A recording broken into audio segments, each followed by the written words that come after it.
Hello YouTube, welcome back. I'm bringing you another one of my fancy little drawings here. This is going to be the next prop that I'm going to be making for this year's display. I'm going to be making kind of like one of those pedestal style monuments, I guess you say, with the statue on the top. What I'm going to be trying to do is I'm going to try to see if I can get a hold of another one of the dolls that I used for this prop right here. What I like about it is the arms had a lot of like movement, articulation in them, so I was able to pose it really well. So I would like to try to use one of those again. So I'm going to be looking for one of those. If I can't find one of those, then I'll be just using one of my 3-foot skeletons. But my goal is for the main structure to be about 6 feet, 72 inches. And if I do find the doll, those were 72 inches tall. Sorry, not 72, 32 inches tall. So that should give me roughly about 104-inch overall height of the unit. So we're going to see how well that works out. I might have to make some adjustments. It might be a little shorter, it might be a little taller. Just depends on how everything works out with the material that I'll be using. So I hope you enjoy this video, and let's get started. All right, so these are pretty much the materials that I'm going to be using for this particular prop. I got a couple of these foam blocks and my 3/4 wall board. But before I start the actual fabrication of this, I want to kind of talk about some of the safety concerns that I have with building this particular prop. Because when you kind of looked at the drawing, you can see this thing is going to be over 8 feet tall by the time it's done, and it's going to be top heavy with having that statue at the top. So making sure this thing is structurally sound and safe is definitely going to be definitely a priority and a safety concern. The reason why I'm saying that is because this is going to be an outdoor display. So this thing's going to be subjected to Mother Nature's fury. We're going to have wind, rain, the sun beating on this thing. And it's going to be a walkthrough display. So I'm going to be having families walking past this thing, parents, kids, that kind of stuff. So even though I'm going to have this thing anchored to the ground with rebar or whatever I'm going to be using, I can't have this thing failing at a glue point and tipping over. And the reason I say that is if I were to say just take my wall board right there and I were to say cut my 4 pieces and just glue my 4 pieces right to the top of this thing, even though this thing does look like a big block of foam, it's all those little teeny pieces like you see in any kind of packaging foam that you see in anything like your TV and all that kind of stuff. So if it's just glued to the surface and I get a good enough wind that's going to push on this, there's nothing that's going to keep all these little pieces from separating from itself and the whole thing toppling over. And the last thing I want is for it to topple over while somebody's standing next to it. So I had to really take a little bit of time to kind of really think about what's going to be the best course of action to really kind of make this thing as strong and as structurally sound as possible. So what my game plan is going to be, and I think this is going to make it very strong, is I'm going to measure over 1.5 inches from the edge of the foam. I'm going to essentially cut a trench that's going to be 1 inch wide by 1.5 inches deep. That's going to allow me to take my foam board, drop it down into this block 1.5 inches. So what that's going to do is whatever I use for my my glue, whether it be a caulking or expansion foam, it's going to cover 3 sides of the foam board and the 3 sides of the block here, which is almost going to be essentially turning it into like a solid piece. So it's almost going to be like one solid piece, very strong, very durable, less chance of any kind of movement right there. I'll be doing the same thing for the top piece too. This will be routed out just the same, so it sits down on top of it. The reason why is because I'm going to have the statue attached to that. So I really don't want this thing to, just be glued to the top and all of a sudden the weight of the statue and the whole thing just kind of tip over like this. But it is going to be a 3-step process because I really don't know what to cut this until I get this done first. So I'm going to go ahead and make my measurements, get this routed out, measure how big it is, cut those pieces, figure out my taper. Once I figure out my taper, I'll go ahead and set all the pieces in here. I'll figure out how big that top is, and that's what's going to tell me to cut this piece, and I'll get this piece cut. So what that's going to do, and then after I get all that stuff cut, then I'm going to loosely put it all together with no glue, see if I got to do any kind of adjustments, anything with the height and that kind of stuff. Then I can go ahead and get everything glued together and start finishing all the final stuff like the little trims and stuff like that. But step 1 is going to be to go ahead and get this cut and get this ready. So let's go ahead and get started.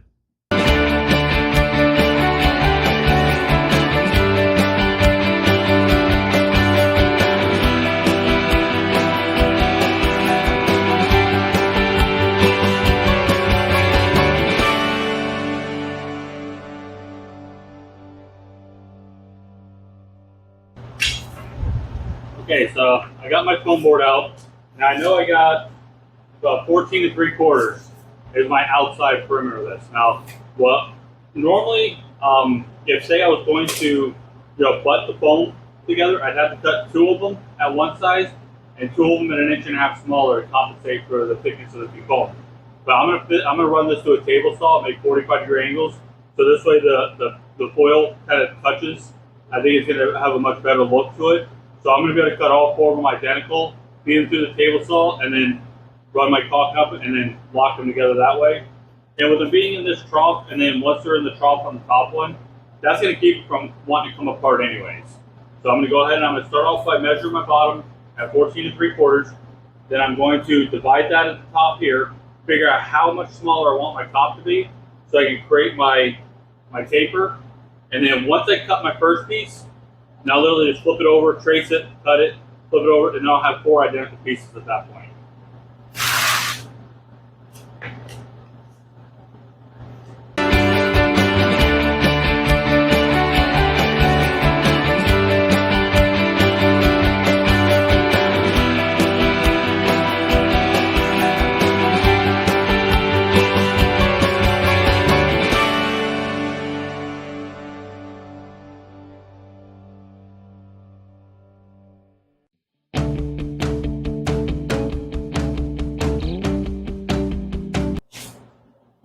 Alright, see how this works out. I'm not going to put any glue or anything on it just yet, so I still got to do my top. I just want to see how everything's going to fit.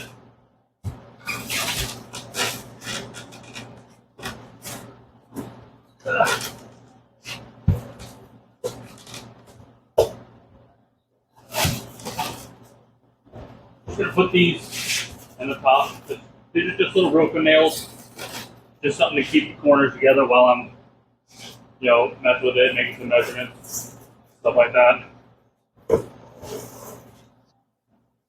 Overall, it lined up pretty good, but obviously, I didn't really take in consideration after I do my 45 that it was going to take a little bit of material off, so they're a little bit narrower than they need to be. So all I'm going to do there is I'm just going to take my router again, and on the inside where you won't see it, I'm just going to make that trough just a little bit deeper, so these can go in a little bit. That just means I just got to put a little extra caulk in right here to smooth it back out. Not a huge deal. Or I might even take a piece of that angle piece that I cut and put that here to make a nice little transition piece. So I just got to router that out a little bit. But now that I got it together, I can measure my top, get my exact size that I want for that piece. I'll router that out at the same time as I router this out, so I'm doing 2 at the same time. Alright, I went ahead and I got everything glued together, minus the top piece here. This is all glued together. It's glued into the block here. I did a little small bevel detail here. The bevel detail is acting as 2 purposes. 1, decorative. 2, it's also adding a little more extra material here to help strengthen this bond here. Not only is this down inside the block, that inch and something, it also has this right here just to add extra structural to it. The next step is going to be, I left this extra tall because I know I wanted to be able to cut it down. I wanted to have the material there to cut down without having to add material to it. So I know right now I'm at 78.5 inches, so I know I'm plenty high enough. Obviously I want to only be 72. I'm going to be using this 2-inch piece of foam at the top. That's going to be that extra detail that's going to be on the top here, where it has the extra little bevel details that are going to come down. So I know this is 2 inches, so I just got to measure from the floor up, 70, cut this off at 70 inches, put this on, that'll give me my 72, and then I just got to add the extra details to the bottom, like to my drawings, to kind of give it a little extra, little more beef to the base. And then I might add a detail here. I haven't quite decided yet, but I definitely are going to do like a bevel detail here, just to kind of give myself a nice little, almost cap kind of look to it. So I'm going to go ahead and start making some measurements and get ready to get that cut.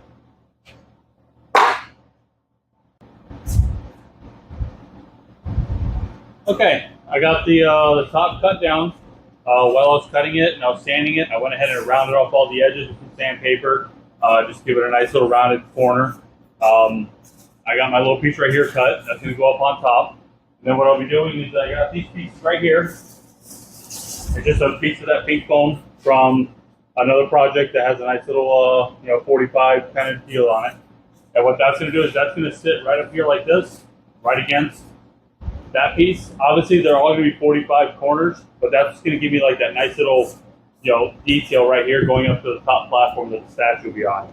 I'm also going to do the same thing down here, not with this big of a piece, but another piece down here to kind of get my piece down here. So I have a little piece here, I have it here, and then when I do the bottoms, I will have one at the bottom, but I don't know if I'll put one on this one just yet. I have it. Definitely I'll have it at the bottom, there, and here. So it gives me all those nice little contours that they generally have. So I'm going to go ahead and get these cut with a 45-degree angle on them, pull this off, put it on the workbench, get it all glued together, and I'm going to glue everything together from that point. Okay, you can see I got the top all on. You see where I got my nice little bevel detail here. I got my top piece, the corners rounded. I got my top piece up here with the nice little bevel up here. And I got all these nice little transitions from one piece to the next piece. The next is going to be to do something, finish the bottom. After I finish the bottom, what I'm going to do for the statue is I'm going to cut a piece of 1/2-inch plywood that's going to fit up here the exact size. The statue is going to be fully attached to that piece of plywood. And on the bottom of the plywood, there'll be a couple, pipes, dowels, I guess you could say, they're going to stick down. I'll have a couple holes up here, so I'll be able to just take it and just drop it in here. What that's going to allow me to do is that's going to allow me to have it up while being displayed, but then when I got to store it, I can actually pull that whole top section off, making it easier for storage. So I'm going to get ready to get started on the bottom next. Working on the tower a little bit more. I decided to make a wood base for it, something that can make sure it's a little sturdier. What my game plan is I'm going to drill a hole right here so I can actually run like a metal stake with a washer welded to it down inside of it, so it gives me a little more stability. And what I did with the tower, you see where I got that extra lip right there, and then what I did is I took just a piece right here, a bevel piece, and I have that set right there. So what it does is actually when you slide it into the base, that bevel piece actually touches the top of the wood here, essentially hiding the transition from one to the other, kind of making a nice little transition. So I'm going to show you what that looks like when it slides together.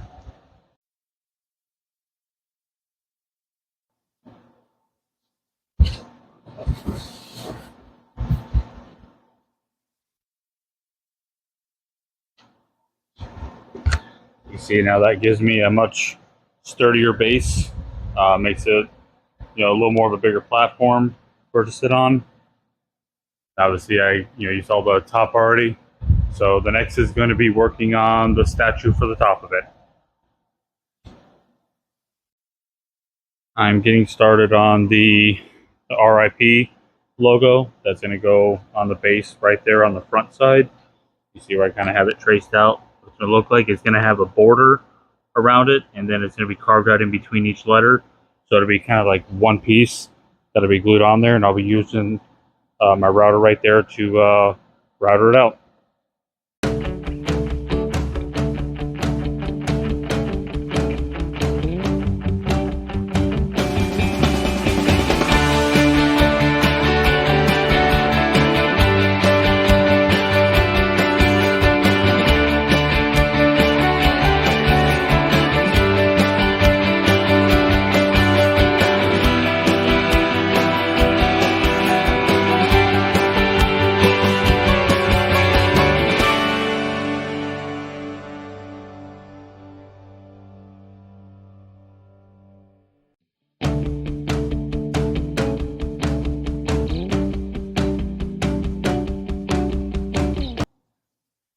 Alright, I got the piece all cut, ready to go.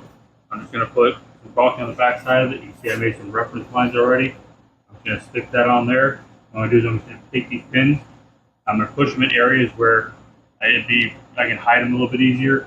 Since this isn't going to be like a bronze plaque, because it's styrofoam, it's going to be kind of hard to make like that. Otherwise, I put them here to kind of make it look like it's pinned on. But since the way the oil tears it, it's going to look like more of a stone. So I can't do it as a plaque, so I'm going to put these in areas where you can't really see it as much.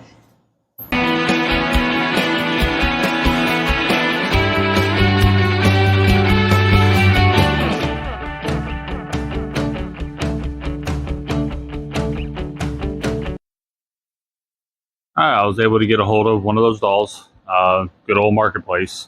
You see, I went ahead and mounted it to a piece of 1/2-inch wood, like I was talking about doing. What I did for the dowel pins that I was talking about is you can see I took a 1/4 nut, welded it to a washer, screwed it in place. So what I do is I have these rods right here that I made. And what they do is they just screw in from the bottom. So this way when I want to display it, I can screw them in. Then when I'm storing it, I can actually take these out. So this way I don't have these long, pins coming out the bottom of it, making it hard for me maybe to stack it on a shelf or something like that. I just went to a hobby store, picked up these little metal wings. They were part of something else. I cut them off. You see, I made essentially like a support armature kind of system for it. You see where it comes down to have a metal base here. I have the actual rod is here, but I added a secondary rod for just so it didn't sway too much this way. You see where I have it, it follows the shape of the back, so I have the bracket here, and that's what's actually anchored to her. And I have screws coming from the bottom up into the feet to lock the feet in place. Now what my plan is I'll be pulling the wings off, and after I dress it and get the dress on there, I'll be putting the wings on after the fact. And then once I go to do the painting and all that stuff, and I soak the hair and style the hair, I'm going to have the hair come down, and the hair is going to essentially come down to the point where it's going to hide that metal bracket that goes across, so you don't see that portion of it. So the next step is going to be to essentially make the dress, have it come all the way down, to the base there. I'll probably maybe kind of have it go around the base a little bit to try to hide some of the wood as much as possible, so this way you don't really see the wood too much. You only maybe just see the front half of it, and then get ready to put it on top of the tower and start painting the tower and get this one completed up.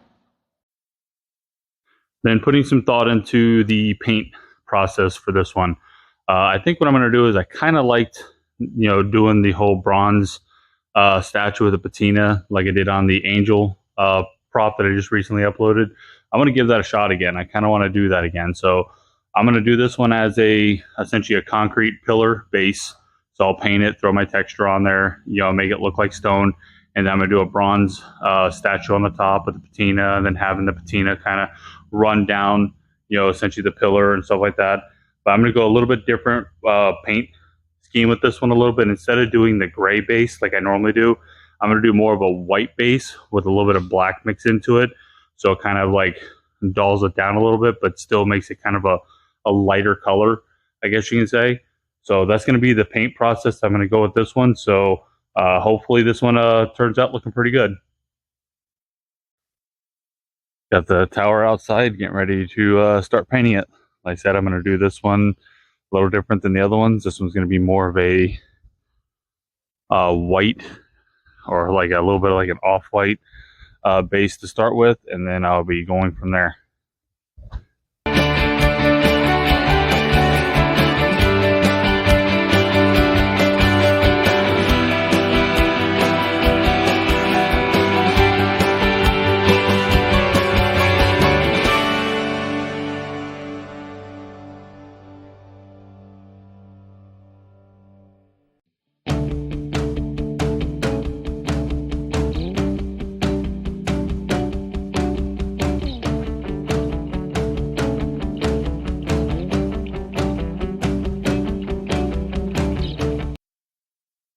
Working with the angel this morning.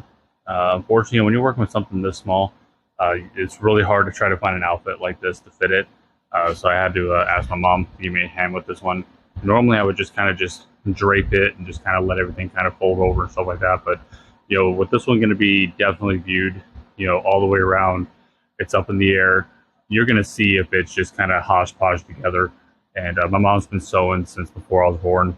So she's really good at making outfits and things like this. So I asked her if she can help me with this one. So we just went and picked up some cheap pillowcases. So this way, she just had some fabric used for it, and she was able to make the dress to fit it. I think it turned out great. The next thing I'm working on is styling it, figure out how I want the dress to drape, put a little kind of tie thing around it to kind of bind it in the middle there. The next thing is going to be figuring out the arms. I want the arms to be, down like you see them. Do I want to have them up a little bit? Do I want to have them up, look like they're reaching for the stars? Once I get that figured out, then I will fix the arms in place, and then I'll start the painting process where I'll be, making it all one neutral color, and then I'll spray it with the bronze spray paint to make it look like a small bronze statue, and then I'll start the aging process, and then I'll marry the two pieces together and finish up the aging process and get this one finished up. But we're going to keep on moving forward with it. All right, the angel is ready for paint. What we ended up going with is just kind of having the arms up a little bit, kind of like in a open welcoming kind of presence to it. We didn't really want our hands like reaching for the stars or down by the waist. We kind of wanted something that looked a little more natural kind of thing. We got the dress all pinned into place, tied. The hair in the back is going to be acting as two purposes. One, it just dresses up the back, gives you a nice thing in the back. Plus, it also kind of hides the bracket and where I cut the wings off the original piece and welded on there. So that's just going to hide all that. Now, the reason I'm going this route with this instead of doing like pre-painting and all that kind of stuff, with this being going for like the bronze statue, it's got to be a smooth finish. And if I were to sit there and do the whole thing where you put texture on to make it look like stone, it's not going to look right. So I have to keep it smooth. So I'm just going to do like 3 layers of paint on it as you see it, so it keeps it non-textured essentially, and then I'll be able to do the bronze paint and then the aging process after that. But I'm getting ready to start painting it, so let's see how this turns out.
All right, I was letting this just sit outside and dry. In the meantime, I was working on the angel, but I see some rain clouds coming in, so I decided to bring it into the shop. Now, the rain shouldn't hurt it because it's since it's dry to the touch, it's dry. But I just want to just play it safe and not let it get wet just yet till after I know for a fact it's fully dry. I don't want like any areas like say down here where it might still be a little bit wet and then I start getting some runs and stuff like that. So I just went ahead and drug it into the shop real fast. Now, I know in the videos you see how I always throw the mortar mix on there. The reason I do that is because I like to be able to have control over how much texture I put on these. Like, this one right here, you see it's just a fine, texture on it. It's not too heavy. It's not too aggressive. It's just a light, fine, almost concrete feel to it. Versus if I use something that's pre-mixed or I mix it myself, then you have no control over how much you put on there. This way I can actually, if I say I want a little more, I can always just add a little more. If I want a little more, I can always add a little more. So I can get the desired look that I want. But I'm going to let this just sit here and dry. And I'm going to finish working on the angel and get that painted and get it ready to put up on top so I can see what it looks like. All right, I've also moved the angel into the shop. I let it sit here for a couple hours, finish drying. The gray was pretty much dry to the touch when I moved it in, but since it was painted much later than the base that it's sitting on, I wanted to give it just a little more dry time, so I gave it a little bit longer. And then I painted with a bronze paint. Now that's a metallic bronze. I needed something that has a metallic base to it, so it has a little bit of a sheen to it. I was hoping for something a little bit brighter, but that was the only can I could find that was kind of labeled as a bronze metallic. So, I mean, I don't think it looks too bad. But what I'm going to be doing is I'm going to let this sit here for a little while and dry. Once this is fully dry to where I can touch it, I'm going to put the little studs on. I'm going to go ahead and mount it to the top of the base just so I can take a look and see, how it looks, how I like it, and then start making my decision from there, what my plan is as far as aging it, what direction I'm going to go to age it, or if I'm going to age it at all. I mean, once I put it out there, I might just like the way it looks just like that, and I might not even age it. That's just a decision I'm going to have to make once I get to that point.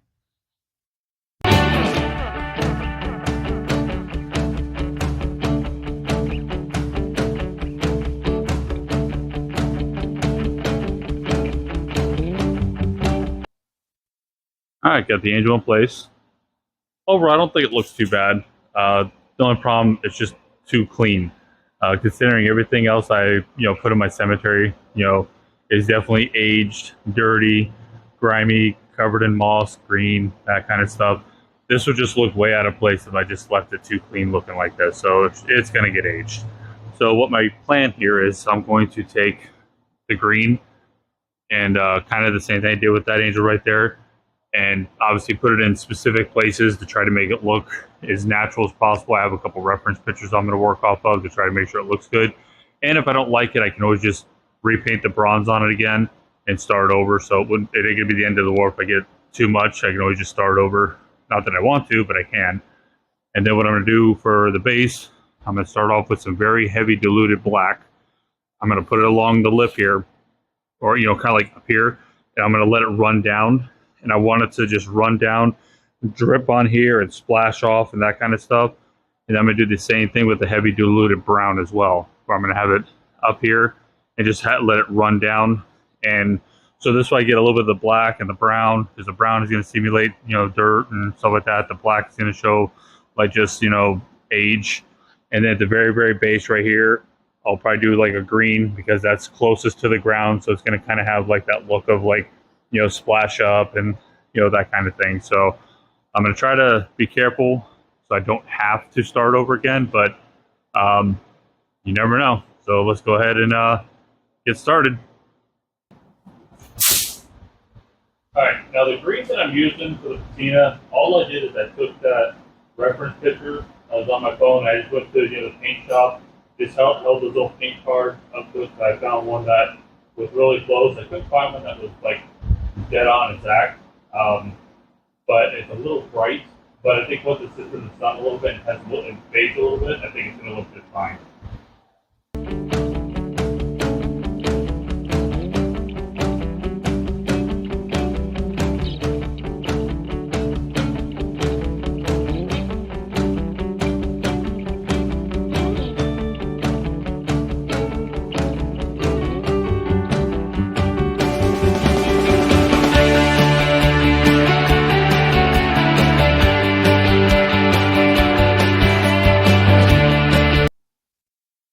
I think I'm going to stop right there with the green. I mean, I might add a little more to the face, but I think for the moment I'm gonna leave it alone.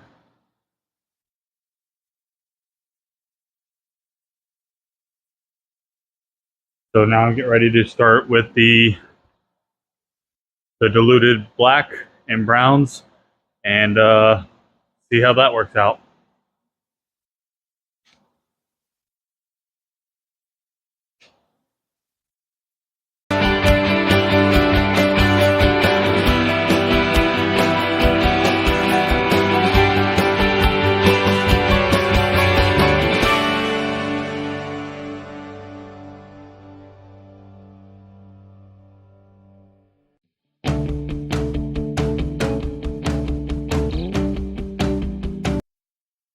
All right, got it all sprayed, brushed. As you saw, I used a very heavy diluted black. Then I did a brown. Then I did a green, and then I did a mix of heavy watered down green in my spray gun, so I can kind of mist it from a distance just to give it just a hint of green. It's kind of real faint, to on the camera, but standing here looking at it, you can just barely see the little bit of green that's on it. Right now, everything's obviously still very wet because it's more or less just water with a little tinting to it.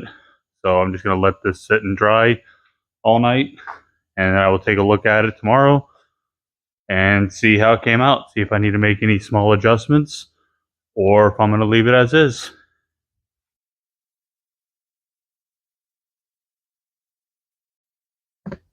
All right, so next day I'm kind of looking at it, and I'm going to redo it. I don't like it. When I started thinking about it, for the amount of, I usually say patina that I put on the top, based on the bottom, it just doesn't feel like this has the same level of weathering that one has, based on possibly like a time frame or something like that. So I'm going to be redoing it. I went online and I kind of searched some pictures of weathered, monuments and columns and things of that nature. And these are the ones I'm going to be working off of.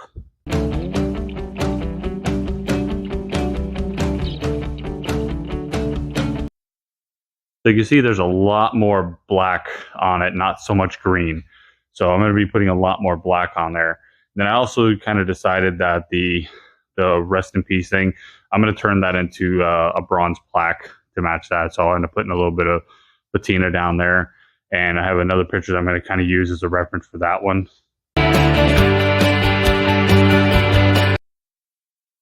So you see where it has like the rust holes in it, or not rust holes, but like the rust coming off like the bolts that are holding it on. So I'm going to try to create rust streaks plus with the little patina painting it. And I'm just going to work on my blacks on that. So hopefully the second go around works out much better than the first go around. So here we go.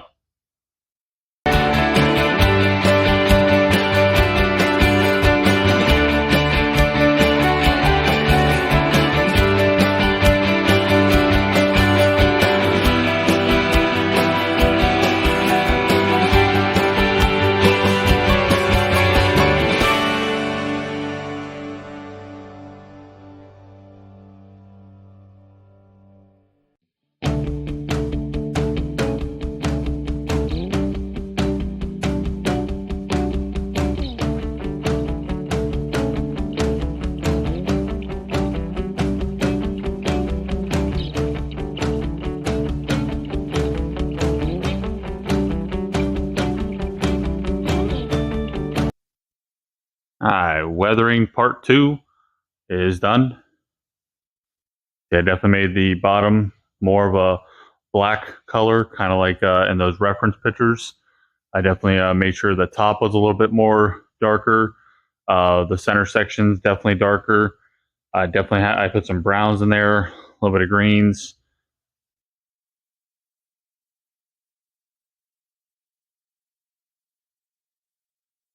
I think it definitely looks a lot more distressed, more aged than the first attempt. First attempt just kind of really didn't look like I did much to it, especially in the camera. I also did a little bit more with the angel. I went ahead and I sprayed some green on there and took a wet paper towel and then wringed it out above it to cause it to run. So you see where I got some nice runs going on with the green. I did it on the forehead area, a little on the wings, on the hands. I did a little bit down the dress. It's a little harder to see on the dress because, there's already quite a bit of green on that. And then, I did the plaque. You see, I kind of let the plaque have a little bit run down, here. And I have seen some pictures where sometimes the green kind of washes down on top of something that's below it. So since I kind of did that, not intentionally, but since it did it, I went ahead and just left it there. But I'm going to go ahead and let this completely dry overnight. And then tomorrow I'll see how it looks. And hopefully this one's going to be all completed.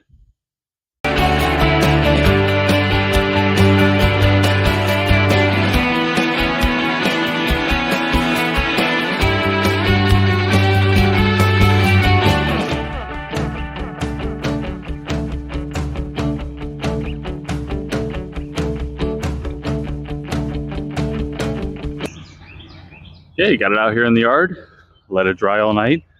I actually like it more now because the black was able to lighten up a little bit as it dried. So you can actually see a lot more streaks and kind of water runoff areas, which I think definitely gives it a little bit more of a realistic look. Like I was saying, the green, I'm not too worried about the green being kind of bright because I have a feeling once this thing sits outside for about a week or so, that's going to dull down a little bit from the sun. So I'm not too worried about it. But I do really like the way the shading came out on this one. I like the way the patina came out on her up here.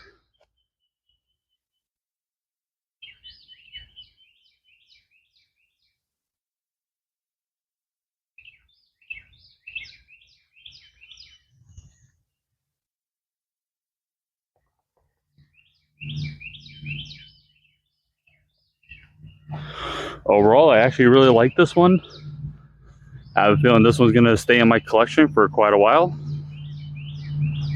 Leave me a comment, tell me what you think. If you like this video, hit that like button, subscribe, and as always, thanks for watching.